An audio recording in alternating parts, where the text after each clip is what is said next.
ఉగాది, రంజాన్, శ్రీరామనవమి పండుగల్లో గ్యాస్ ధర పెంచి గిఫ్ట్ ఇచ్చిన మోడీకి 2029 ఎన్నికల్లో రిటర్న్ గిఫ్ట్ ఇవ్వడానికి దేశ ప్రజలు సిద్ధంగా ఉన్నారని సిపిఐ విజయనగరం జిల్లా సహాయ కార్యదర్శి బుగత అశోక్ హెచ్చరించారు.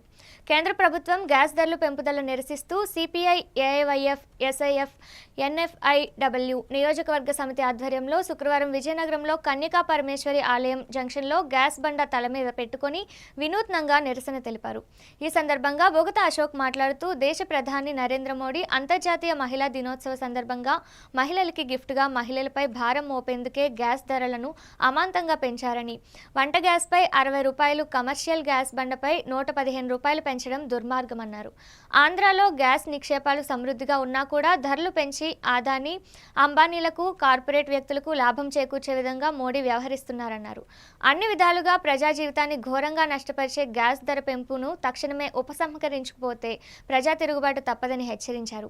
ఈ కార్యక్రమంలో ఆ సంఘాల నాయకులు, కార్యకర్తలు అధిక సంఖ్యలో పాల్గొన్నారు. మార్చి 7వ తారీఖు నుంచి దేశంలో వంట గ్యాస్ ధర 60 రూపాయలు, కమర్షియల్ గ్యాస్ ధర 115 రూపాయలు పెంచి దేశంలో ప్రజలపైన ఆర్థిక భారాలను మోపుతున్నటువంటి మోడీ విధానాలను వ్యతిరేకిస్తూ పెంచిన గ్యాస్ ధరలు ఉపసంహరించుకోవాలని ఇవాళ విజయనగరం నియోజకవర్గ సమితిలో భారత కమ్యూనిస్టు పార్టీ సిపిఐ, అఖిల భారత యువజన సమాఖ్య ఏఐవైఎఫ్, అఖిల భారత విద్యార్థి సమాఖ్య ఏఐఎస్ఎఫ్, ఆంధ్రప్రదేశ్ మహిళా సమాఖ్య ఎన్ఎఫ్ఐడబ్ల్యూ ఆధ్వర్యంలో గ్యాస్ ధరలు తగ్గించాలని ఇవాళ నిరసన కార్యక్రమాన్ని చేపడుతున్నాము. ఇవాళ ఈ కార్యక్రమం ద్వారా మేము చెప్తున్నాం, నరేంద్ర మోడీ గారు అక్కడ ఇరాన్పై ఉన్మాదంగా అమెరికా, ఇజ్రాయిల్ చేస్తున్నటువంటి యుద్ధం, ఈ యుద్ధాన్ని సాకుగా చూపించి ఇవాళ విపరీతమైనటువంటి గ్యాస్ ధర పెంచారు. రానున్న నిత్యావసర సరుకుల ధరలు కూడా విపరీతంగా పెంచి ప్రజలు నడ్డి విరగొట్టేటువంటి పరిస్థితి ఉంది. ఇవన్నీ కాక నిన్న మీరు ఒక ప్రకటన ఇచ్చారు, మీడియా ముందుకు వచ్చేటువంటి దమ్ము మీకు లేదు. ఏమంటే ఒక వీడియో ఒకటి రిలీజ్ చేస్తారు. ఈ యుద్ధం వల్ల భారతదేశానికి వచ్చినటువంటి నష్టం ఏమీ లేదు, భారతదేశంలో ప్రజలందరూ చాలా బాగున్నారని అడుగుతున్నారు. ఇవాళ మేము ఒకటి అడుగుతున్నాం సిపిఐగా, నష్టం లేనప్పుడు గ్యాస్ ధర ఎందుకు పెంచారు? గ్యాస్ ధర ఎందుకు పెరిగింది? ఇవాళ గ్యాస్ సిలిండర్ బండ కోసం ప్రజలు ఎందుకు ఏజెన్సీలు, గ్యాస్ గోడౌన్ ఏజెన్సీల దగ్గరికి వెళ్ళి క్యూ లైన్లు కడుతున్నారు అని మేము ఇవాళ అడుగుతున్నాం. దీనికి మీ దగ్గర సమాధానం ఉంటే ఇదే మీడియా ద్వారా మీరు బయటకు చెప్పాలా.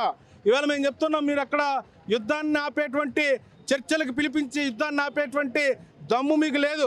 ఏమంటే అదానీ ఫైల్స్ ఎక్కడ బయటపడతాయో అనేటువంటి భయంతో ట్రంప్ బూట్లు నాకుతూ భారతదేశ భవిష్యత్తుని, ఆర్థిక భవిష్యత్తుని కూడా ట్రంప్ కాళ్ళ దగ్గర తాకట్టు పెట్టేటువంటి పరిస్థితి ఉంది.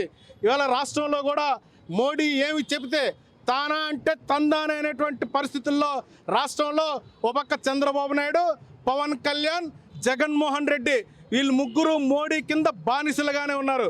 ఆర్థిక దోపిడీ జరుగుతున్నా కిమ్మని నోరెత్తేటువంటి ప్రశ్నించే దమ్ము లేదు. ఇప్పటికైనా మేము చెప్తున్నాం, రాష్ట్రంలో కూటమిగా ఉన్న రాష్ట్ర ప్రజల ప్రయోజనాలు మీకు అవసరం కాబట్టి పెంచిన గ్యాస్ ధరలు తగ్గించాలని, ప్రజలపై ఆర్థిక భారాల్ని ఉపసంహరించాలని మాతో కలిసి రమ్మని మిమ్మల్ని అందరినీ కోరుతా ఉన్నాం. ఓ పక్క ఎన్నికల ముందేమో సంక్షేమ పథకాలు యథాపథంగా కొనసాగిస్తూ ఉంటారు, ఎన్నికల తర్వాత సంక్షేమ పథకాలని కొనసాగించకపోగా కొత్త సంక్షేమ పథకాలు లేవు. ఉన్న సంక్షేమ పథకాల్లో కూడా కొన్ని మార్పులు తీసుకొచ్చి ప్రజల్ని క్యూ లైన్లో పెడతారు.